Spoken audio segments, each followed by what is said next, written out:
नमस्कार. आजच्या भाजीसाठी मला खूप छान कॉम्प्लिमेंट मिळाली, तर वाटलं तुमच्याबरोबर ही रेसिपी शेअर करावी.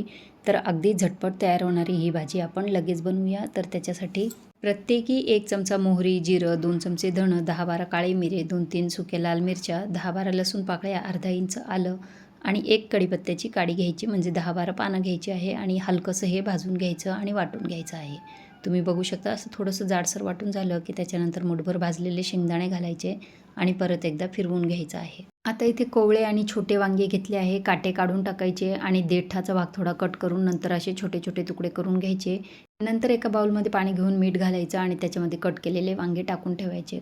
कढईमध्ये 2-3 चमचे तेल घालायचं, चिमूटभर हिंग घालायचं आणि 10-12 कढीपत्त्याची पानं घालायची. त्यानंतर कांदा घालायचा आणि कांदा चांगला परतून घ्यायचा. कांदा गुलाबी झाला की कट केलेले वांगे त्याच्यात घालायचे. 1 टोमॅटो बारीक चिरून घालायचा आणि हे छान असं मिक्स करून घ्यायचं, परतून घ्यायचं आहे. त्याच्यानंतर चवीपुरतं मीठ घालायचं, अर्धा छोटा चमचा हळद घालायची आणि परत एकदा आपण हे मिक्स करून 1-2 मिनटं वाफ काढून घ्यायची आहे. वाफ काढल्यामुळे नाही का वांगे थोडेसे शिजतील. त्याच्यानंतर आपण मसाले घालायचे.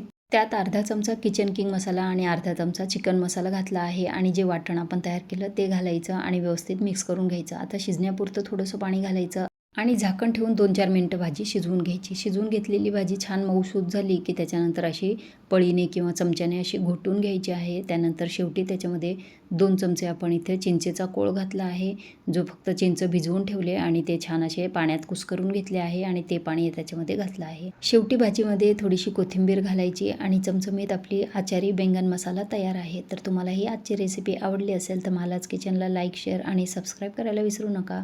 आणि असा आचारी बैंगन मसाला तुम्हीही बनवून बघा. तर आज ही भाजी मी माझ्या मिस्टरांना बनवून दिली होती आणि त्यांना अतिशय आवडली. त्यांनी माझं खूप कौतुक केलं. तुम्ही सुद्धा अशी भाजी बनवून बघा आणि इतरांनाही रेसिपी शेअर करा. धन्यवाद.